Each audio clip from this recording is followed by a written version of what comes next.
really enjoy the commentary, the inputs, the debates, and the questions. So please engage, interrupt, put your hand up, drop a question or a comment on the chat, and just enjoy the engagement. So thank you. If there's something specific you'd like to chat to Howard or anybody on the call, happy to schedule some time for that. Great. Thank you, Howard. Looking forward to it. Paul, thank you very much. And as you were talking about that early start, we also Christian Carl's on the meetup today. He almost established his around about the same time as we did. We did the ins and outs of data modeling, and Christian has a really active meetup group in Germany and in Europe. So guys, Christian, if you'd like to paste your meetup, I have shared that on a couple of occasions. If you want to paste the link so people can also get to see what you guys are talking about. But I really like what the Europeans are doing. They're very active in all the different data warehouse, data modeling, data vault, all those type of things. So some really exciting stuff that's happening there. So let's go further in terms of our talk this month. We're talking about how to analyze data. We are basically going through the DMBOK chapter and highlighting some of those areas and bringing them out. So I'm not going to go too much wider than what the DMBOK says. And today, actually, we really focusing on the big data and data science side of it. I think lots of us have heard a lot about the different data warehouse approaches. So I think it's helpful for us to all to just talk about the areas that we don't really know. And I don't have too much time. I think the last week or the week before, it was 1 hour, 45 minutes, and we were still talking. So I'm going to focus on big data this time. I hope everyone's okay with that. I know it's something that we all have to learn. So that's the important part. So we did the data manager. That was our first week. And just to tell you that we will publish the deck at the end of the 4 weeks. So it tends to come out around about 150 slides and things like that. So we got the videos being posted, but then we'll post the deck at the end of the session. So, and then I think we've got 4 or 5 others where we've done the entire knowledge area. So we started off with our data managers, and we focused on decision making. So how would a data manager for BI and big data look after the decision making capabilities? We then spoke about our data citizens and how they would work with data, how would they transform data, not just the data products that come out of the data warehouse that we as data professionals build, but also their own integration of data that they are not getting from the data warehouse. And so we still believe that these data citizens will be accessing data internally and externally that may not be in the right layout, and that's where we spoke about the messy to ready or the messy to tidy process. That was Paul did a lot of that. Today we working with the data engineer, and next week we'll be focusing on the data executive, and that will be the crucial data executive questions in terms of how do they present this to the organization, how do they transform the organization. Okay. So just going through to the essential concepts again. This is a mind map that we did of data warehouse knowledge area. And here is the BI one, the big data one, sorry. That was the one that Veronica did on a piece of paper on the first week, and we finally got it out. So this is the different elements, basically the DMBOK chapter summarized for big data. Okay.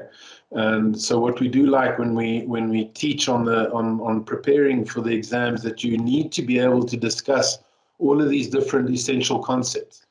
So just as a help to those who want to specialize in data warehousing, you need to be able to understand the concepts that are being presented in both areas, and then have a little bit more detailed experience and understanding of what happens there.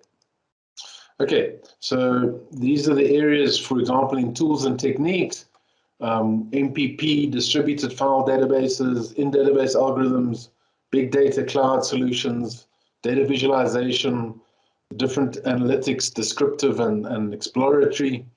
And then we've got the activities that are set up in the knowledge area, defining a strategy, choosing the right data sources, and of course this is circular, right? So you don't just choose it once and then it's finished. You'll keep on going, and that's typically once you find that the models are exposing certain insights, you may need to look for more data to support those insights or to look in deeper areas.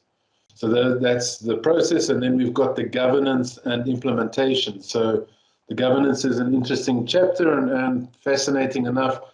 With big data is a lot of the exploratory work or the insights are picked up in sandboxes or in areas, and when they go into production, that's really when things like the data security, the metadata, the data quality, and the standards have to come into play. So it's that big jump from going from in sandpit into production. And I was blown away about a year and a half ago, where we were at a conference, a BI and data science conference, and the CDO of, I think it was MultiChoice, asked everybody to stand that was working with big data. And it must have been 80% of the community stood. He then went on to say, all of those that have deployed into production and are using it, that have at least one model that's operational, and I think in the region of 20% of the people were left standing. And when he asked, has he got 5 or more models, I think there were 2 people that were left standing. So it's a lot of the times I find the challenges that our customers are facing are getting and keeping these models in production and keep them turning over and helping with the decision making. So that is where our challenge faces, and certainly from a governance point of view, we need to be paying more attention in that area. Okay, so these were the areas that we had before we had the mind map. This is the architecture of a big data platform, integrating with the data warehouse. This is the abate information triangle. How do we transform data, information, knowledge, and wisdom? And then how does big data or smart data interact and look at our decision making? And then we've got the process of data science. And we'll go through that in a little bit more detail, but that's what we shared on the first week. We also shared these different the why of the business drivers of the two. So I'm not going to spend too much time. We did that on the first one, unless anyone has any questions. But it was interesting to see the goals of data warehousing compared to the goals of big data. And so data warehousing a lot of it was almost getting the data products into production, making sure that everyone was engaging, querying and analyzing, whereas big data was more in the sandpit, discovering relationships and things like that. So it's interesting to see that a lot of our focus is not about operating in a production environment. There's a lot of discovery and exploratory. As far as the DM box is concerned, so let me keep on expressing this is what the DM box is presenting at this point in time. We spoke about the business drivers, the insights, the different questions, being able to understand why it happened, the ability to look at and what happened. And that was around about the BI level. These are the type of questions that you can answer. And then going towards the end where you're almost asking this interesting question of what don't I know? And can the data help me or tell me what I don't know? That is not as easy as we think. And that's certainly in the area of cognitive analytics. And we'll go through these different analytics today. All right, so when we take the different context diagrams in the last 2 weeks, we started off with the data manager, understanding those decision-making capabilities, the requirements, establishing and defining the data products, building a data strategy for the data manager, and then the data sourcing plan and the enhancement. So there was the data manager. The data citizen was in maintaining data products, extending them, learning, adoption, and they were a lot more involved in the data science area. And this is what we start talking about as our definition of a data citizen is someone who uses the data according to the rules of the organization. Similar to a citizen of a country, we'd have a data citizen of an organization, and they need to use and exploit the data that we have. Now, when we bring in the data management professional, which is today, I've broken it up into data engineering and scientist. I do believe the data engineer will work through the entire thing. The data scientist tends to operate at the data visualization or the developing of the models. So this is exploring the data, using the models, and deploying and monitoring. So the scientist is typically involved at the end, but a lot of the times I'm seeing the scientists are also those that have a good understanding of the engineering side of it, the data warehousing side of it. And a good example of that is we're working with a financial service academy, and they're training their grads. And as they train their grads that are predominantly coming out of university with data science qualifications, they're teaching them in everything. For example, data quality, data modeling, data integration. So they're having to learn those areas of data engineering, but I suppose they're not going to spend all their time there. All right, so we did talk as well in terms of the different metrics on little data and big data, and that's a very high level summary of the essential concepts. And now we want to drill down a little bit more into what we're talking about today is the data engineering. Okay, so data science, basically what we differentiating our data science is into these 4 areas over here. And I've broken it down into terms of saying the basic process of data science is merging these 3 elements, these 3 aspects of our knowledge skills. It's the data mining, statistical analysis, and machine learning with data integration and data modeling capabilities. Okay, explorative analytics, and I just wanted to differentiate a little bit about explorative analytics. I find that the confirmatory analytics that we're doing, a lot of that can be done by statistical analysis, predictions, forecasting. Those are the type of things, and I've just finished a project with the central bank, and it's all about the statistical analysis, and we're about to publish a paper on the cost of regulatory compliance. But it's all using statistical analysis, and it was quite an interesting process working with econometricians, getting to that understanding, showing and demonstrating possible aspects within the balance sheet that makes an impact. But it's all about confirming what is there. So they pretty much know what they need to look at and what the variables are, and they use these to estimate using historical data, and they come up with certain answers and some explanation of what's going on or what's happening, and basically what I like to refer to as confirmatory analytics.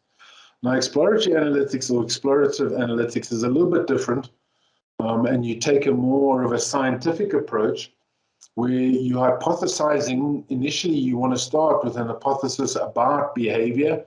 So you're recognizing effects. So the business is seeing certain effects, and then you would come up with an hypothesis of what the cause may be. You would then go and analyze large amounts of data to determine the frequency of this behavior, the correlation, and the truth of the hypotheses that you've developed. Now, if your hypothesis is not appropriate, then you would adjust your hypotheses and start again and start this process again. And then you want to statistically verify the probable accuracy of the model. So you've created a model, and then you'll want to see how accurate that model remains, certainly on the data that you have, and then how accurate it will be in the future. So I don't know how many of you guys are aware of that, or you'd like to spend a little bit more time on that. But I found that really helpful to break up my understanding of machine learning and AI and the different techniques by separating these two. confirming and almost predicting what we want to, the outcomes we want to see, and the other one is finding relationships and understanding what the data has to show us. Data science is dependent on rich data sources, on alignment of information, and this is really important. If there is some time at the end, I'd like to just share with you some of the articles I read on the weekend. There was a fascinating article by Martin Tenapel, and he referred to some of the work that Christian has done. And that was also pointing to some work that Barry Devlin has done. And if you remember our first session, we actually had a talk and some of the work that Barry Devlin is doing in terms of explaining to people that it's not just making decisions is not just about the technology, the machines, the data, but it's also about the tacit and contextual knowledge that people have. And we do ourselves a disservice thinking that we're just going to apply big data and data science and come up with all the answers and the business is going to follow it without understanding the people that are involved in decision making and the context that they have. So I'd like to get to that at the end, but let's just get through the meat of it and explain the different areas, and then we'll go on to this contextual information that people are starting to focus on and realizing it's not just about machine learning or AI. There was a lovely article that I think it was Barry Devlin we presented on COVID and some of the data that have been published about COVID, and also being able to recognize the images and things like that. So you really do yourself a lot of benefit by reading through these different areas. Okay. All right, so I like this about data science, and I think that's an important area. If any of you guys did physics or chemistry at university, one of the things that we learned was a scientific approach. And it's really about understanding before you did all your experiments, you sort of built this hypothesis of what you thought the answer would be. You would then make the observations, and then you would go through the process of formulating and testing your hypotheses, observing the results, and then formulating general theories that explain the results. Okay, so this is an important part of really what the data science process is doing. And here is the way that the DMBOK puts it forward. You see the define the big data strategy needs, choose the source, and of course you're choosing the source according to the hypothesis and the observations, right? You're not just, oh, let's go and find whatever data we can do. And a lot of the times we do that. So we've got to be careful of having some level of governance here. This data strategy and business needs should determine what data sources we're going to collect. Please, guys, be very careful on this scenario of just allowing data scientists to come in and just start looking at any piece of data, because we get into trouble with what is the purpose of the data that we're using. Okay, so, and then here right at the end, and this is something I wanted to share, and it's a pity that Christian's left, is that this exploring data using models, this is not your data model as your dimensional or your relational or your anchor vault or your anchor model or your data vault. It's not those models, they are your statistical models, right?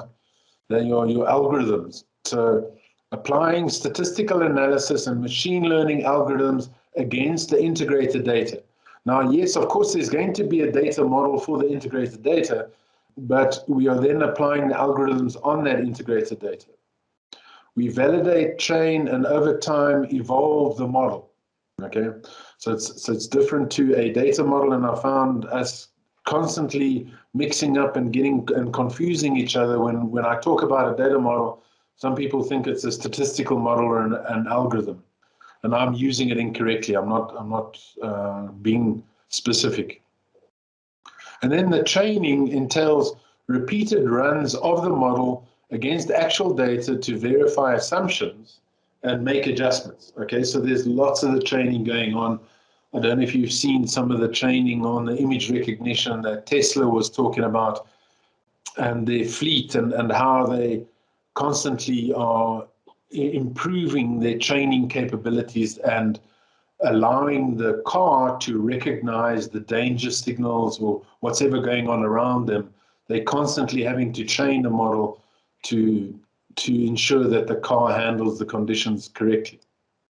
Okay, so I don't know, I'm sure all of you guys have been around. Remember the days of the 4 Vs? These are the 6 Vs that the DMBOK brought out, and there's actually 7 Vs, and I'm not sure when this will ever stop. But it's just an explanation related to the volume. And then we go into this velocity, variety, veracity. And I really like this diagram of explaining the different Vs and what they're used for. So volume, we all know that's the size of data.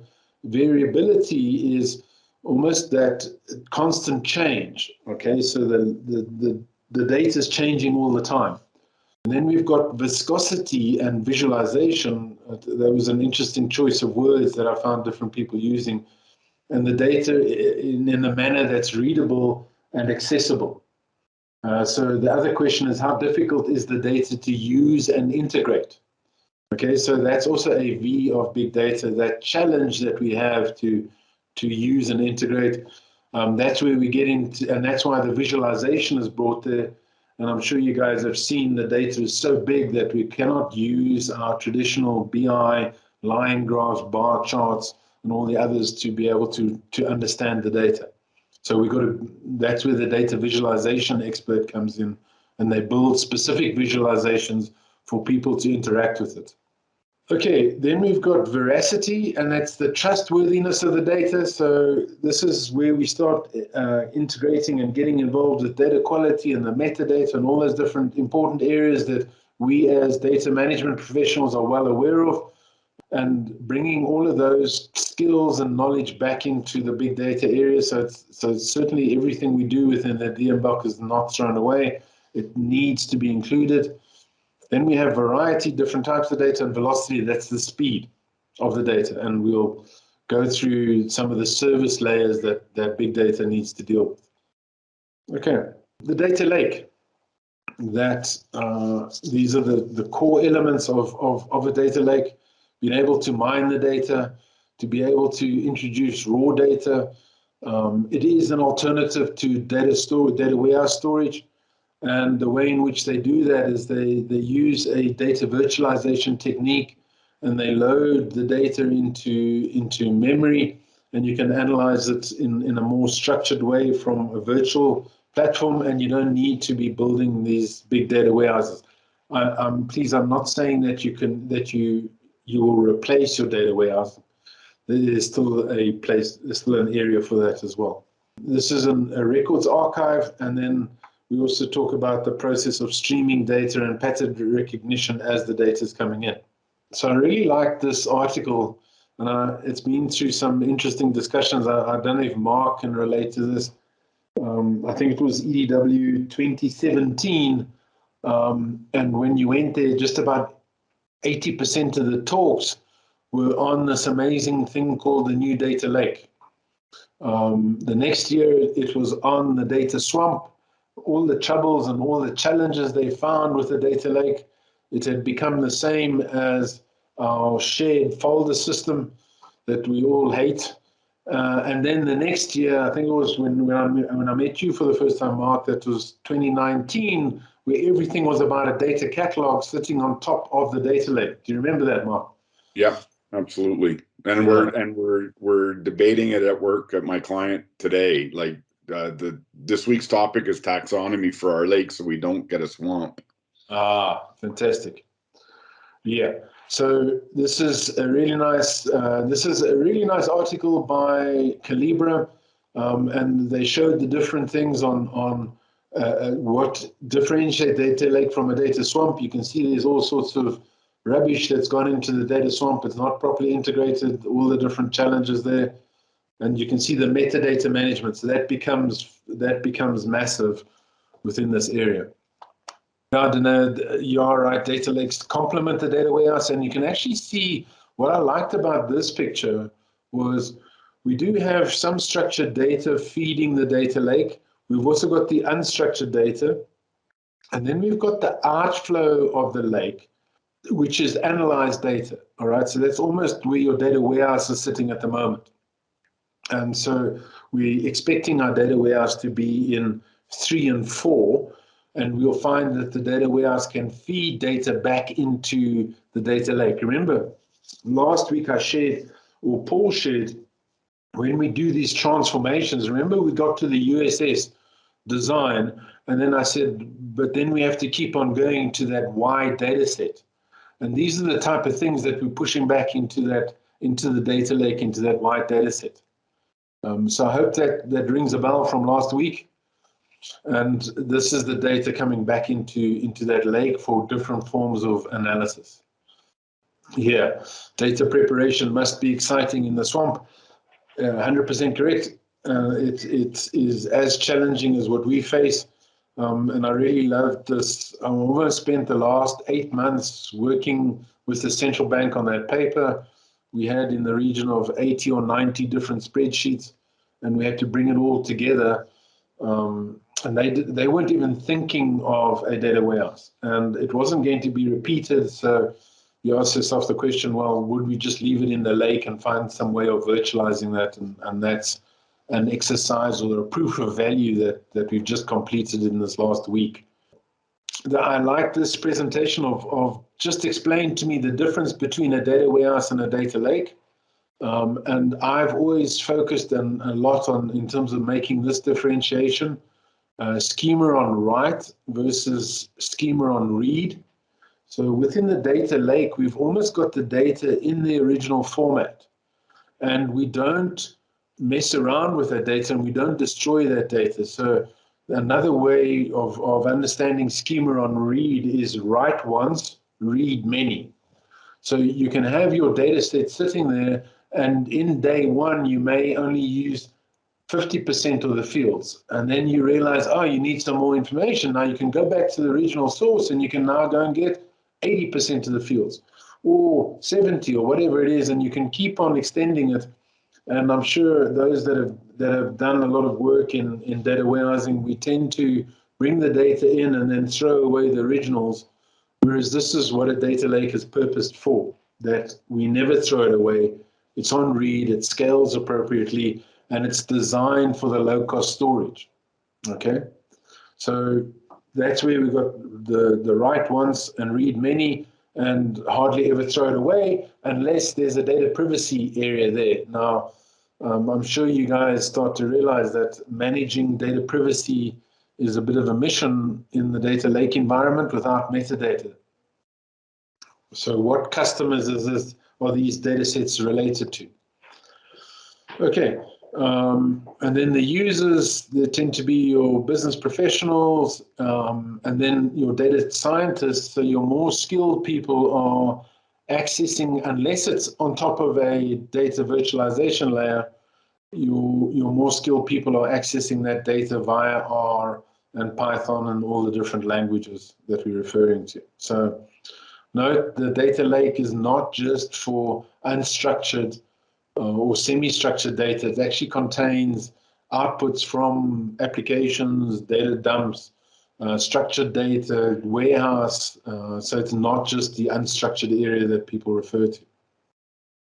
Okay, so then in terms of moving on to the Lambda architecture, and this is almost our service bus in terms of how are we going to deal with the 7 V's, the volume and the variations and the velocity at which data is coming at us.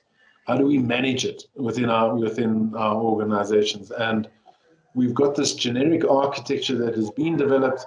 There are lots of implementations, so don't think that it's referring to a technology. And really, we're breaking it up into a batch layer, which we all know as our ETL layer, our data warehousing, our data marts. We then got our speed layer, which is dealing with real-time, our ODS and inserts and updates. And any of you guys that have been on the data warehousing area, you shouldn't be surprised by that. You've seen this type of game before.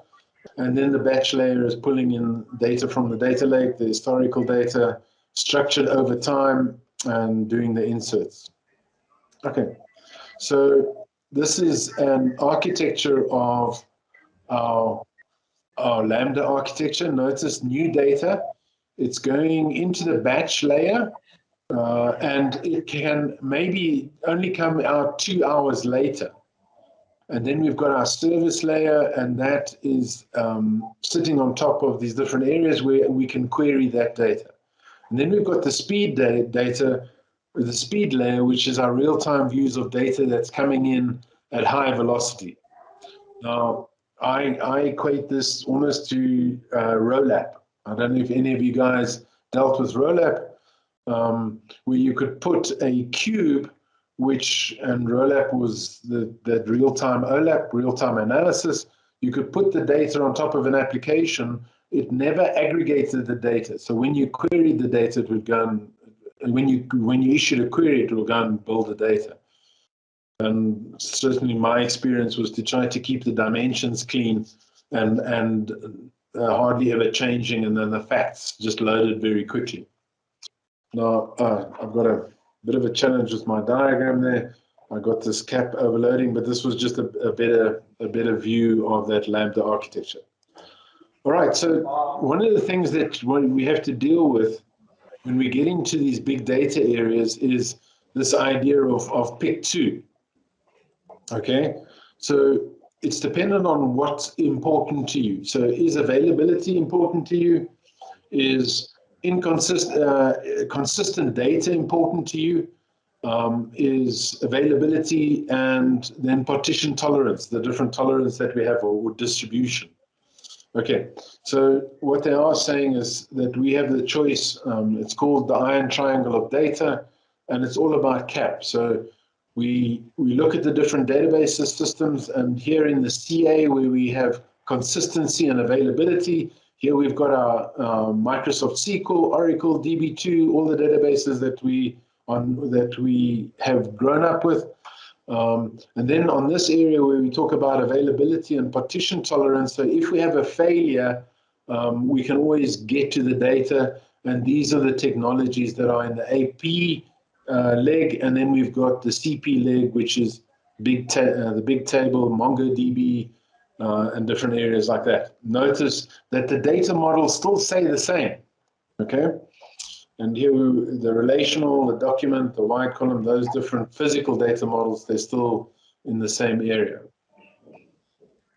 Okay, does that make sense in terms of it's important as you choose as data engineers and people that are building these strategies, you'll choose your database and your structure according to what's important to you and the type of failures that you are happy to undergo, that you can foresee happening and that you are able to deal with. Okay, now if we just talk about the different categories of the databases, we've got SQL, which is optimized for storage, and interestingly enough, that was one of the questions in the CDMP exam on relational modeling. And it was interesting that I saw this here, where SQL is optimized for storage. So remember the normalization, and even going to sixth normal form, is that it's actually reducing the duplicate data. Okay, so you're almost having less storage when you go into a proper normalized environment. Then you've got NoSQL, which is optimized for compute, and we've got Graph, which is optimized for relationships. So when you're trying to understand how elements relate to each other and traversing the graph, actually navigating the graph, then you're looking at more of a graph database type of structure.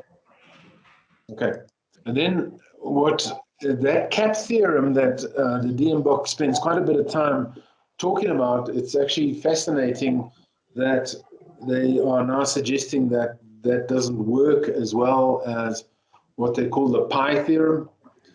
And this is quite an interesting description that they've gone through. There's some really nice links that we've got in the deck that really compares acid, base, CAP, and pi. These are the different approaches that you can take to managing your storage. All right, now this does refer to almost in the DMBOK, it refers to that knowledge area of data storage and operations. Okay, but as a data engineer and as a big data scientist, depending on the speed at which your data is coming, depending on your ability to ingest and to make decisions and see the data, you would have to choose the right storage mechanism and the right database structures to analyze the information. And what I am saying here is you could have multiple of these and you can choose different approaches, right? But that really means that in some way you've got to integrate the data together in the different areas. And these are the different areas of the triangle, same as the cap. You can pick two. Okay, so here we have Athena and Amazon Redshift, which is PI. It's infinite scale. Databases can gradually increase size and throughput without practical limits. And then we've got pattern flexibility. And pattern flexibility asks the question of, if we want to ask new and unanticipated questions of the data, do we have to go and break the data model or change the data and to get those answers? And this is the type of area that you have with pattern flexibility. You know that you don't know everything about the data and you want that flexibility. So as new and more interesting data comes along, you can ingest it and start querying that data. Okay. And notice then on the other side is efficiency. The database will deliver required query latency for workload at all times. So you've got to understand which challenges you're facing, pick two, choose the technology that you're working in, and then hope in some cases that your cloud provider can deal with all of them. So for example, here's a nice example, Amazon, and I think this was actually presented by Amazon, so I'm sure they really just highlighted their technologies. They got Amazon Redshift in this area, Amazon RDS in this area, and then Amazon DynamoDB in this area. So the different data is going to go into these different technologies and databases, and then you will use a way of merging and integrating the data together. Any questions on that? I found this really fascinating, really important as an individual to understand.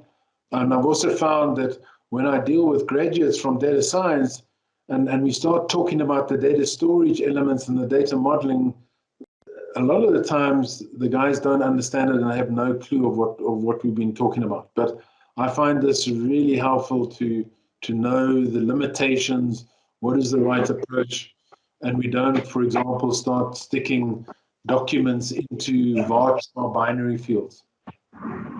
Howard, it's Henny here. So maybe just a question/comment from my side. I guess the requirements also dictated by the maturity of the organization.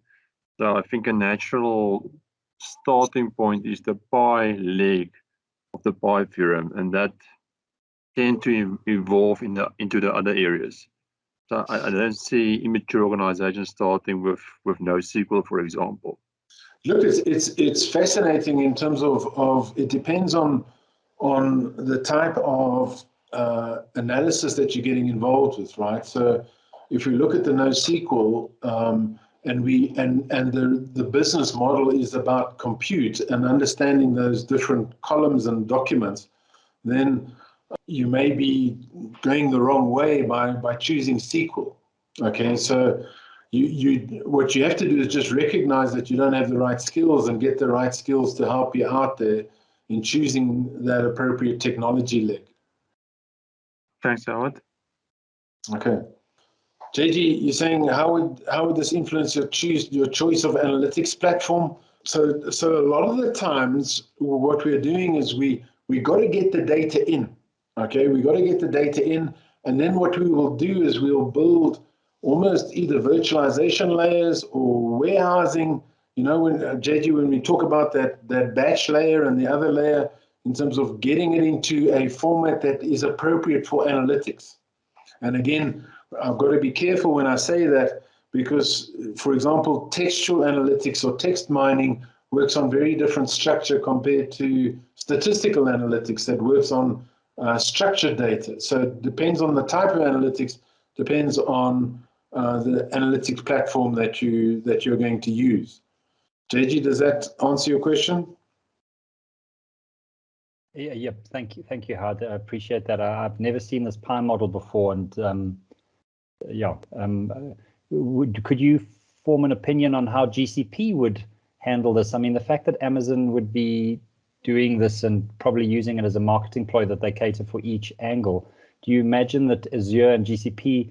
Yeah. Look, they've all. I mean, I love that thing of when you look at things like Oracle, and there was actually a comment on the video. This guy is nice to see in terms of saying how Oracle themselves have been able to deal with all the different data types and then be able to connect with the different Elasticsearch and things like that. Microsoft SQL Server does a similar thing where it uses stretch technology and integration of Polybase on top of a data lake pointing to the cloud, where you have this hybrid relationship. So Polybase that I've worked with on SQL Server actually builds a table model on top of unstructured data in the lake.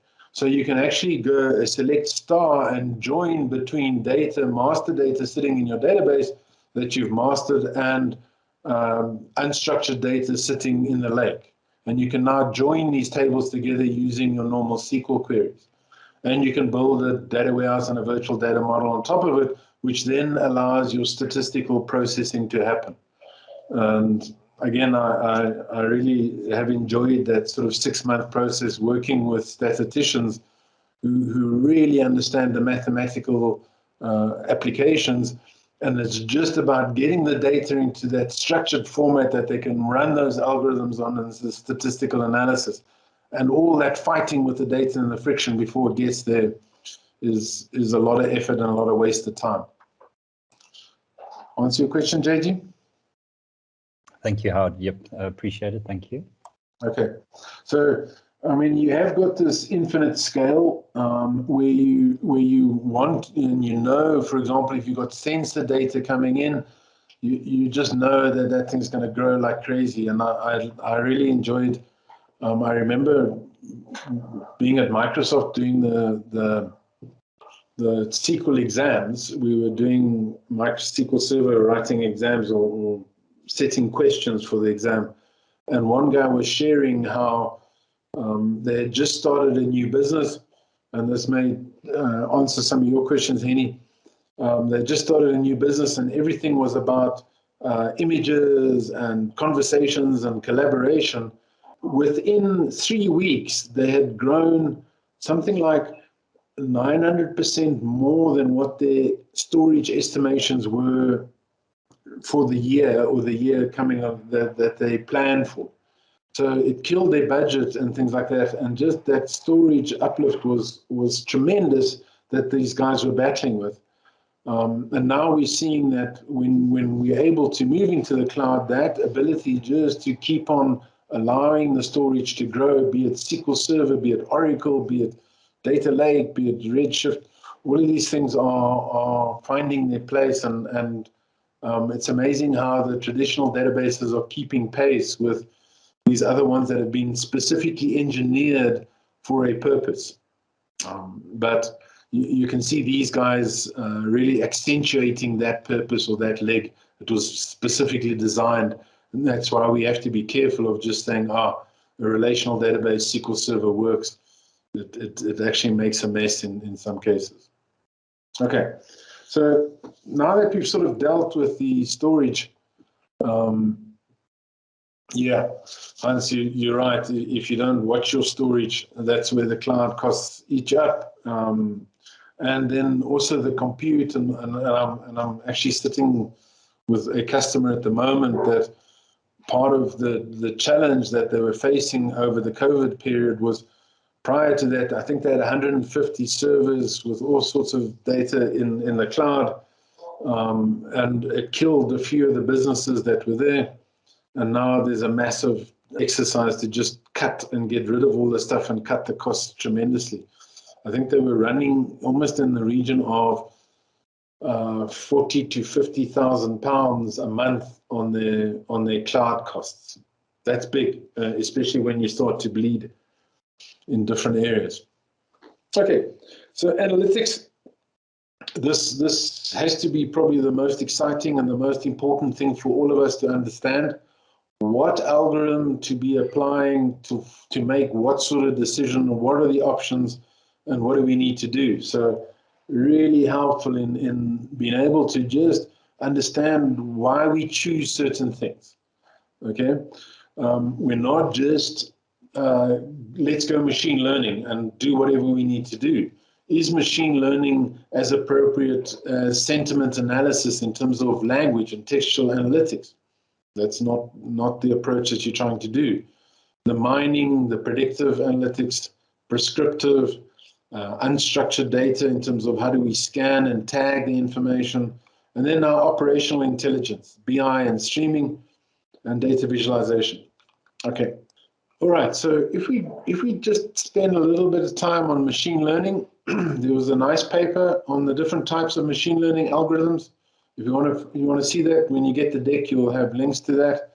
And the first thing you understand is this difference of approaches to machine learning, and you faced with different channels, and then you apply different learning depending on your channels. So a supervised learning learns input patterns and generates expected output, right? So what you're doing, you're actually training it on a well-known data set. You can have certain images, and a lot of that, the obvious examples are that of medical imaging around blood cells and things like that. And you'll learn the different patterns, and then it will provide you with answers, and it's based on generalized rules. So as the data engineer, as the data scientist, you're providing the generalized rules. It starts there and starts to grow over time. Unsupervised learning, so information is neither labeled nor classified, and we mine the data for rules. Okay, so in this situation, we don't have to go and create a training data set.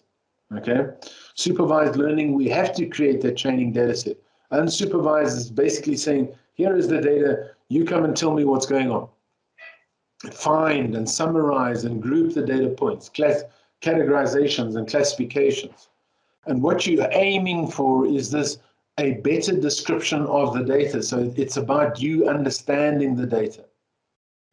And then we've got reinforced learning, which determines the ideal behavior within a specific context, right? So this reinforced learning is a good example of that is chess, where we based on achieving a goal. That's the context that we're operating in. So that learning is about achieving a certain outcome. Now, the important terms that you've got to look after there is this idea of label data, and that's data that consists of a set of training examples where each example is a pair consisting of an input and an output.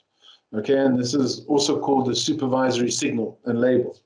So that's how you train it. You get the input pattern, and then you want the output. Then we've got classification. The goal is to predict discrete values. So is this this email going to be spam or not spam?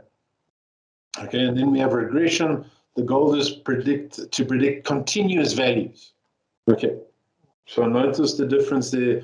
For example, home prices, or if you, I mean, and I remember having this discussion about currency rates or foreign exchange rates where the history does not predict the future, and you got some challenges there in terms of looking at areas that fluctuate or are not, don't have the same, what was it? I forget the term now. Oh, I'll come back to you. All right, so these are the different machine learning types that we had previously. And notice each one of these areas, for example, supervised learning, you can have a continuous variable or a categorical variable. If you have a continuous target variable, so your variable hasn't got a finite set of categories that it can be broken up and it can operate in a continuous way, you'd use linear regression, and the example there is housing price prediction. Okay, if you've got categorical, then you know that you've got some level of grouping. You can use classification, and an example of that would be, I think that's in the association, or the unsupervised, is k-means segmentation. And I've used that quite a lot in data strategies, the k-mean segmentation. So all of the challenges that you're facing, if you group them together, what you're trying to do is understand the path and the areas to deal with from a project planning point of view. Okay, so this is a really nice diagram that I looked at in terms of taking each one, knowing what you're trying to do. Notice here, for example, in unsupervised, the target variable is not available. I don't know what the outcome is going to be. I need to, the learning is going to teach me about the possibilities. So it does the clustering and the customer segmentation. So there's an example, customer segmentation. An association is market basket analysis. And then on the other side, we've got, for example, reinforced learning, where we're trying to achieve an outcome within a specific context. For example, training, like the training, what training courses you can do. Okay, so then we'd look at optimizing marketing for that scenario. And then we've got the semi-supervised. Any questions on that? I think this is really helpful as people that have been in the data warehouse area that have heard a lot about the machine learning and AI and want to understand how to make use of these statistical methods and processes to analyze your big data in different ways. It's really helpful to have this ability to break things down and to apply it in the right way, to apply the approach to the right problem that you're facing. What is it that you're trying to get out? Any questions there? All right, so let's go into the next level, which refers to data mining and text mining. So what is the difference between these two? I remember doing data mining in the late 1990s. The first time that I built a data warehouse, I then found the features of data mining, and we were able to perform certain logical regressions. And I think that was the first time when I learned that my UDM model wasn't good for data mining. It was quite a surprise, because I thought anything that was a cube or any form of analysis needed to work off a cube or a UDM, a unified dimensional model, until I tried data mining. And then I realized I was in some trouble. And that's when I understood that with those wide data sets, that requirement for a wide data set. And in data mining, you're having the selection of features. And then we've got structured data analysis, and this is subject oriented. Okay, so one asked the question of also the difference between data mining and machine learning. You'll be making use of the statistical methods as part of machine learning. Okay, but you will find, for example, a lot of the BI tools will provide you with that level of data mining. But it looks for cause and correlations in that as well. Data mining is a lot more looking at data sets and trying to find patterns, or designing a set of training data sets and then taking your approach there. And then you've got textual mining or text mining, and that was quite an interesting course that we did with Bill Inman on text mining. I know JG did it, and I'd love to hear. He never gave me any feedback on the textual analytics that we did, but there we have the semantic analytics. So in this scenario, we're looking for meaning. We're looking to understand within a corpus.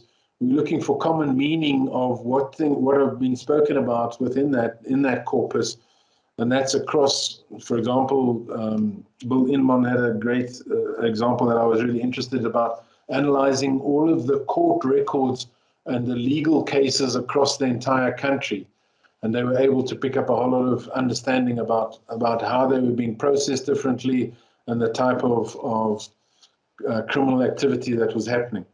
So there we have very much an unstructured data analysis. I'm always cautious of this term unstructured. A lot of our documents and the language is structured. It's just it probably arrives in a format that we believe is unstructured. Opportunistic. So we're trying to understand, we're trying to find ideas, we're trying to generate ideas, and then we look for features. So that's something, I don't know, do you guys remember the guy who did a talk on big data called topic modeling? And there's someone in India, Sanjeev, who's doing topic modeling on the DMBOK. And he hopefully will present someday where he's actually applied this text mining of the DMBOK in the PDF, and he's been able to extract features or essential concepts from the DMBOK. Mohammed, did I answer your question there? Yes, thank you so much. Okay, so yeah, data mining will be part of the machine learning approach that you're using, and you would either be applying a unsupervised or a supervised learning within your data mining. You'll apply a different technique. Okay, so data mining, object of investigation is numeric data, it's numbers. It's trying to understand how to achieve a certain and what the relationships are. Nice to go against relational databases and numbers, Excel spreadsheets, and the goal is to predict an outcome of future situations and to analyze the reasons that affect. So it's back to cause and effect. Okay, it's all about the cause and effect side of it. And then the methods, there's machine learning, decision trees. Then when we go into text mining, our data changes quite a lot. We documents, web pages, NoSQL comes in here as well, free-form text. We retrieve relevant information, distill the meaning, categorize the content in terms of topic modeling. So what the guy in big data was doing was looking at tweets on Twitter using topics and then understanding what people were saying about the different topics. And he was only interested in a few of the topics, so he could then channel his information.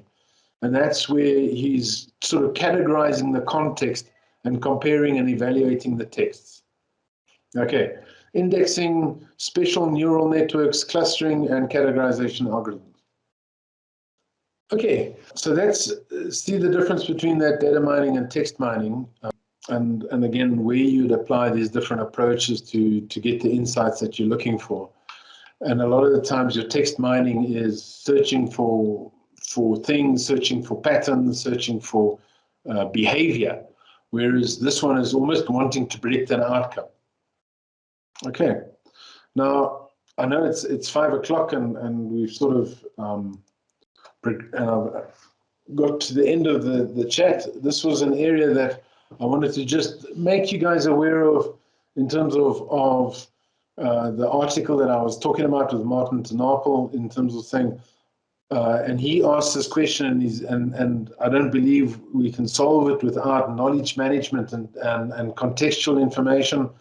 And his question here is, why is it so hard to design adequate solutions or adequate data products and have the solutions involved instead of replacing them over and over and over again? And I'm sure if you guys were in the first one, you'll notice how many times we redesign and we redevelop the data warehousing. And then we go and we try to bring in the USS design, or we try to bring in these uniform structures to get this to work. But the answer is more complicated, and he's saying that the root cause of these problems is found in the lack of knowledge about how humans use information delivered by the data products in their decision-making process. And I think this is something when you think about this, you realize a lot of the times the answers to making a very effective data product is not in the technology and the fancy statistical analysis, and it's about how do we work with the humans to achieve and deliver this and enable their decision-making process. And I'm sure you guys have heard me and I've shown you that book on business decision quality, that rock, paper, scissors book that you've seen. And it keeps on coming back to this thing of saying, guys, it's not just about what the data is presenting, it's all the areas around it, about the people involved, the context that they're working from. And this is the paper that Christian was quoted on, is what people refer to this connected architecture. So a lot of the times we are focusing in this area over here, which is information. How do we design it? How do we use it? And then we build our data landscape. I'm sure you guys have heard when I talk about a data strategy, it's all about this data landscape and data estate. Okay, but then it's how do we bring in governance and how do we improve the value of the data, right?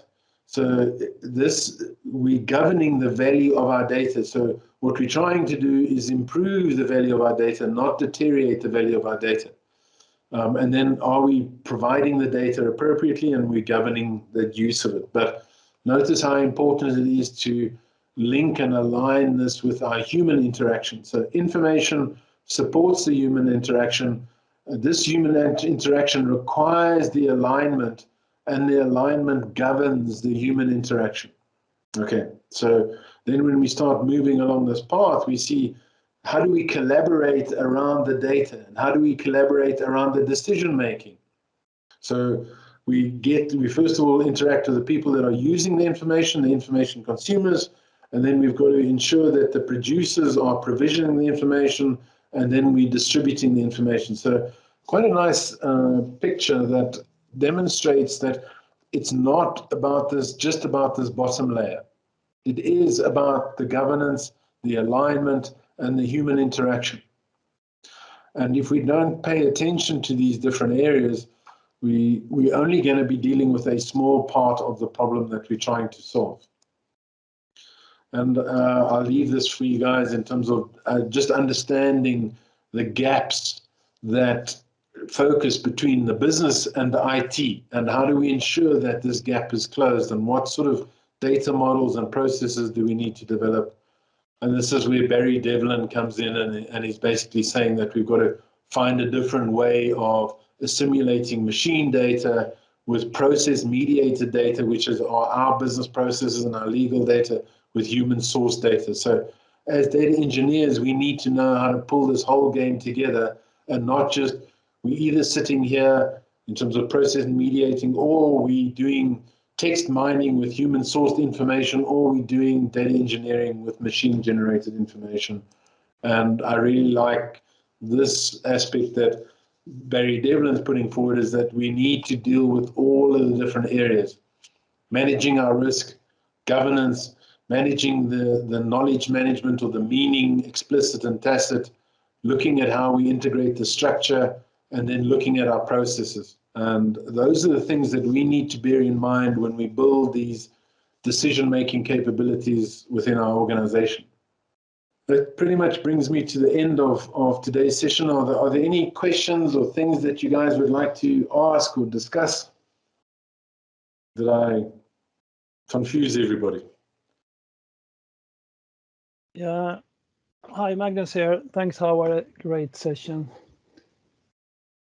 Yes, thank you.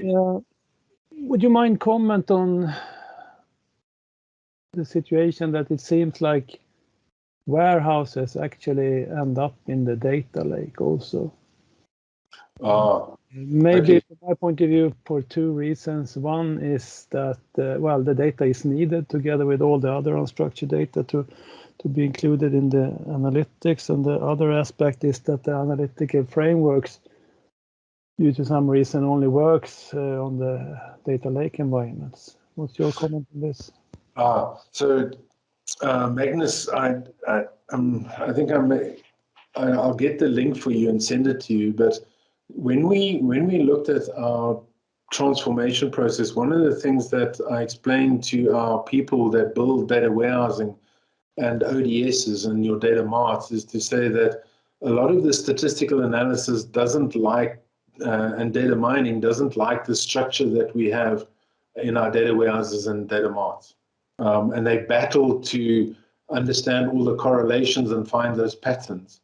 And what I kept saying there was that we need to almost go to that wide data set to almost give them all of the context, all of the information that we understand about those events within the business, to put it into a single data set with the right level of metadata. And then the best place for that would be going back into the data lake, that the scientists could be using the R and Python or even some of the data virtualization techniques to analyze that data. So I see it working hand in hand.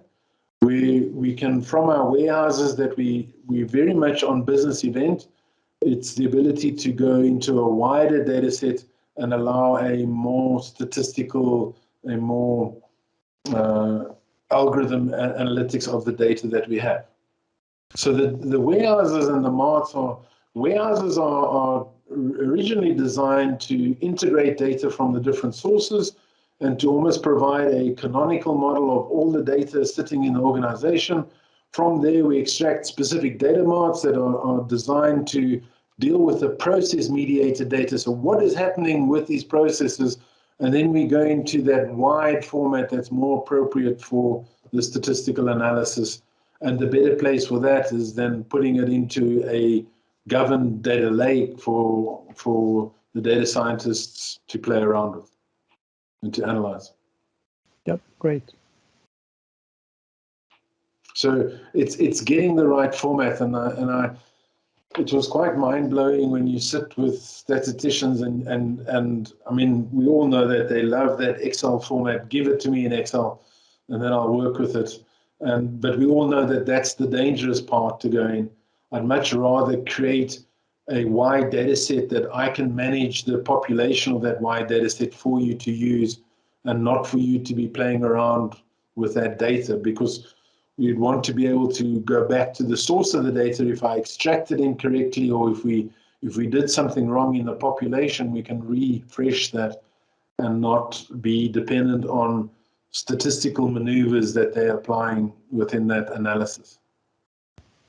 Specifically the filtering out of the outliers, and then all of a sudden you realize, but that outlier is not an outlier. It's not bad data. It's actually an important event that we're not picking up on. Thanks. Any other questions? Debbie, you don't have a question from you? No, it was a lot of, I'm digesting the information. Okay. I'll report back. All righty. But thank you for a wonderful webinar. I hope it made sense. Everyone's very quiet. I feel like I've lost everybody. I tried not to. Howard, just a comment from my side. I think, yeah, maybe we're just overwhelmed.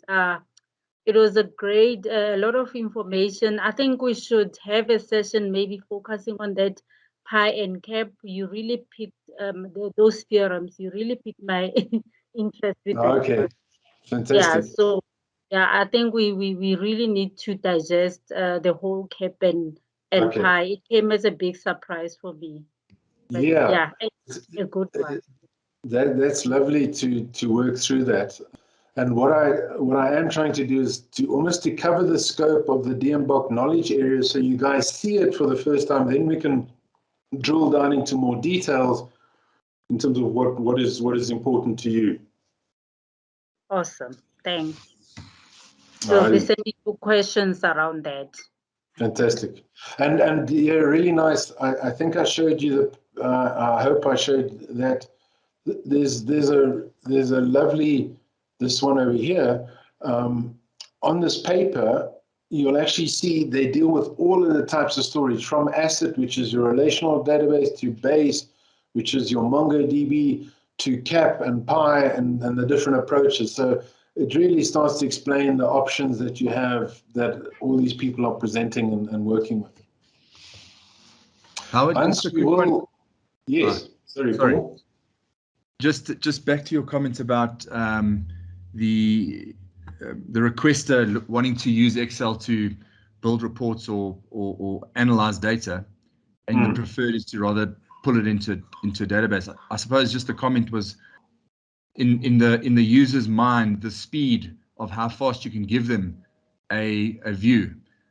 I remember I remember giving you data in the context of using Mobatch, which we know had the back end with SQL. So it was also, in a sense, it was already structured and ready to consume data and then quite quickly render it. Is that an issue, or I mean, excuse the ignorant question, but is there tools that are quick, like rapid deploy tools? Shucks.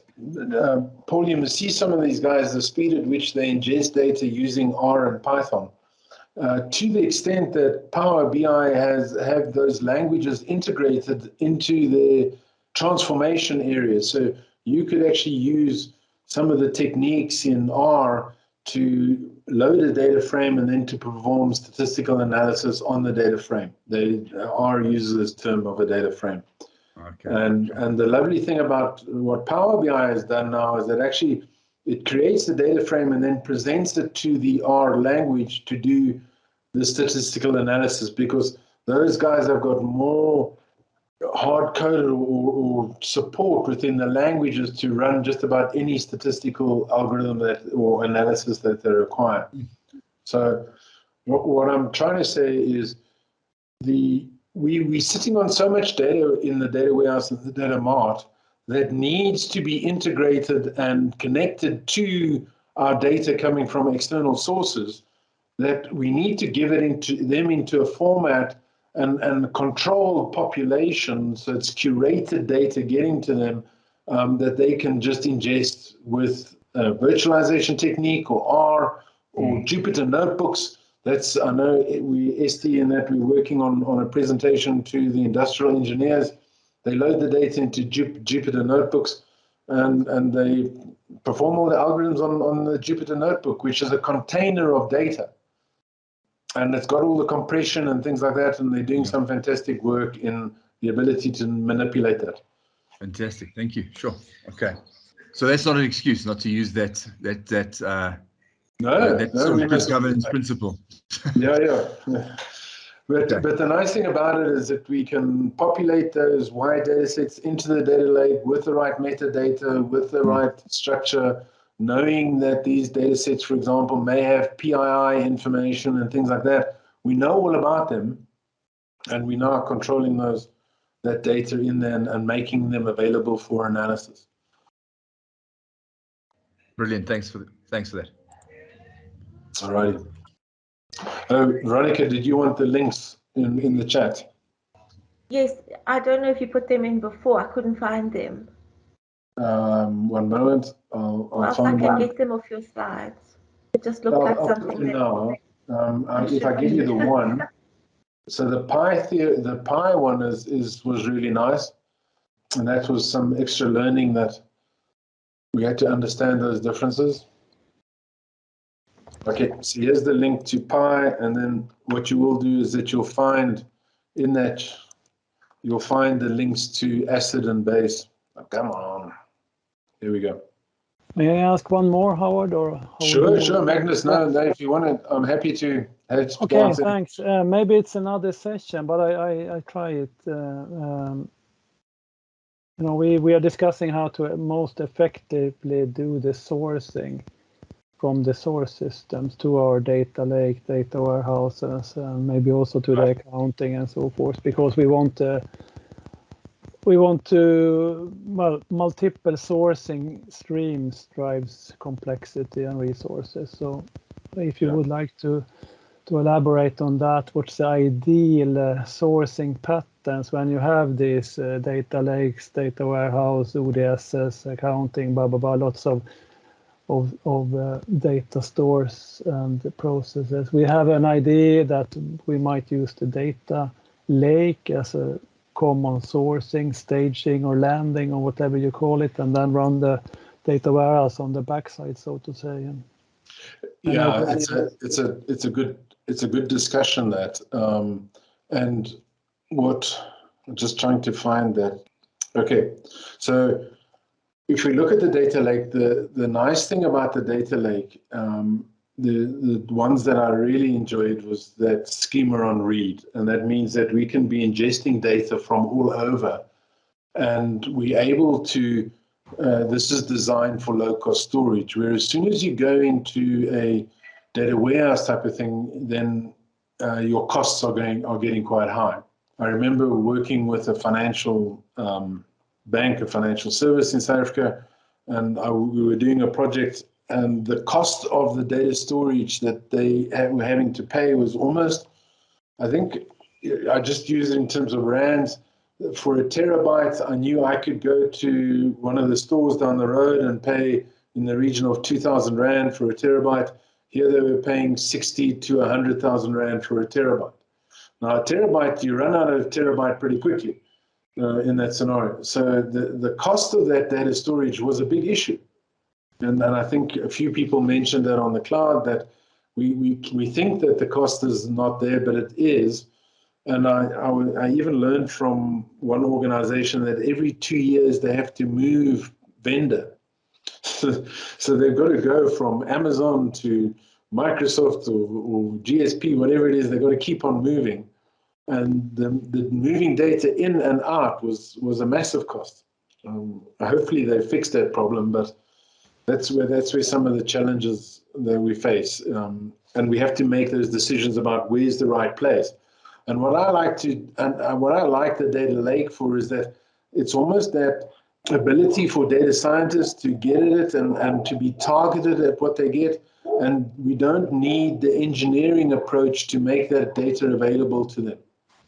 So another bank that I've done some work for, they actually, whenever something changes on their mainframe, within seconds that those data files or the changes landed in the data lake. Overnight, or the batch layer, they start to almost move that into a more formalized data warehouse where they can bring in more contextual information about that transaction. So the data warehouse is giving you a lot more context, a lot more understanding, whereas the data lake is, I've got 1,000 files, and it's up to me to join across to the context and align to the context that I require. So you could almost see your data lake as a speed layer in terms of the way the time that the data gets there, and your warehouse is that batch layer that's going to come over time. And I think I had a diagram of that. I'll get back to it in here. Di, I see your hands up. Was there a comment from us? Yeah. Yes. Thank you for a great session, Howard. Yeah, my head is full of this Dharma Dimbok wheel, and I try and relate everything to the other segments, pieces of the pie. So we today you touched on data storage, on metadata, a little bit of data integration. How important is data quality? Yeah, I mean, and I think I mentioned that right in the beginning, is it's interesting, if you look at Calibra and IBM and that, they have this idea of provisioning data for data scientists. And in that case, they put the data into a sandpit and they say, knock yourself out, do whatever you want to do. And the less data quality, the better. Oh, wow. I know you may, but when we start forcing data into the formats and things that we understand, we can start to break some of that structure. And in some cases, in your original phase, when you're just trying to understand the data, trying to apply data quality is the wrong time to do that. So the idea is allow people to understand, describe the data with very little governance, very little quality. Once you understand it and you move it into production, that's when you start enforcing the data quality, the metadata, all those things, they need to be right. And if you sort of see in this diagram over here, this is also to yours, Magnus, where you see the data lake coming along here, moving into the exploring approach before you start with your data warehousing side that's getting more focused on cleaning, enriching, standardizing, and applying all of those strong data management capabilities or techniques at this area before you load it into a data mart that's responsible for regulatory reporting. You don't want any mistakes in that thing. Your quality has to be really high. That's also what I did want to share with you, Magnus, is the idea of making use of the data vault technology. I'm familiar with that, yeah. Yeah, so there is a case of they're saying the reason why that was created was that high data quality and relational models were stopping the data from landing into the data warehouse because it didn't adhere to the data quality rules and the relationships between, for example, a customer has one account. Now that can leave all the customers in the marketing database behind and it never gets into the data warehouse. So Data Vault is designed to break that thing and allow the data to come in as quickly as possible. Don't leave it lying around in your operational systems. Get in there, and then when it's ready for a specific data mart that has specific data quality rules, only when it meets those rules does it go into the data mart. Until then, it sits in the warehouse that can use ad hoc queries, and we can interpret the data. Di, does that answer your question? Yes, thank you, Howard. Thank you. Highly governed data can actually, it's a lot like data integration. You get it into the format that you want it to be, but a lot of times you don't understand the data, so what format is the right format? But my comment to this slide, the upper one there, is let's say we have a couple of 100 operational systems, so the staging area on the upper picture is quite complicated, the ETL processes, and then the same 100 systems also deliver to the data lake. So we actually have the same, at least the landing area, the raw first layer of the staging is actually the same for the warehouse and the data lake. And shouldn't we kind of coordinate that? That makes sense to be able to coordinate it in your data lake. Exactly. Get your staging in your lake. That means you could almost use that as an ODS as well. And then when it's ready to go into your data warehouse, then move it from the lake into the warehouse where you can enforce the rules of the warehouse. Now, exactly. In saying that, you'll find that the data vault model is almost geared for a lot of that stuff, where you could be loading data in as quickly as possible, and we must remember that a data lake doesn't exclude structured data. So that reservoir, can it contain relational data or data in databases? Yes, it can.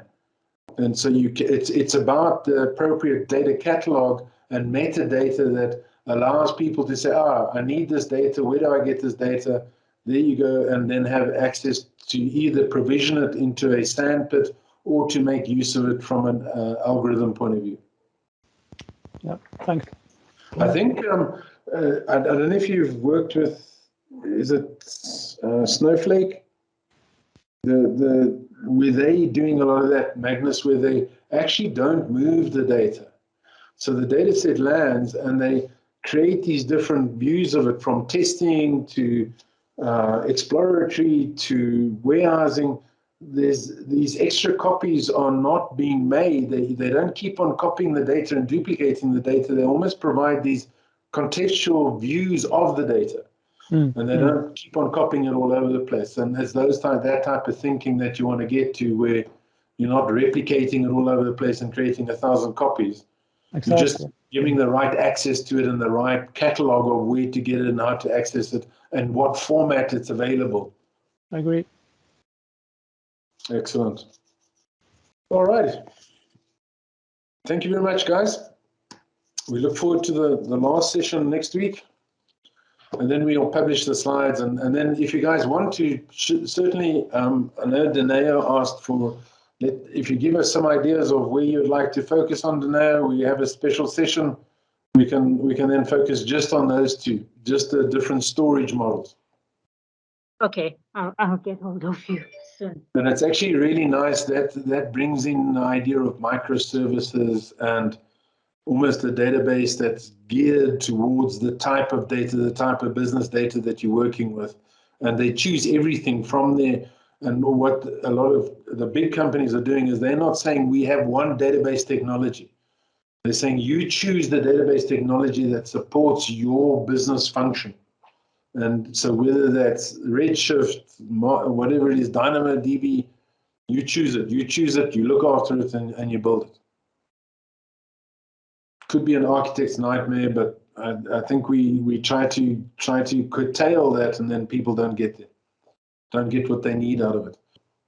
Alrighty, Paul, all yours. Awesome. Thank you so much, Howard. Thanks again. Thank you, everybody, for the interaction and for seeing you all, and look forward to it next week again. Have a great evening and a great weekend coming up. Cheers, man. Cheers. Thank you. Bye. Cheers, Debbie. Bye. Bye, everyone. Thank you, Howard. That's a pleasure.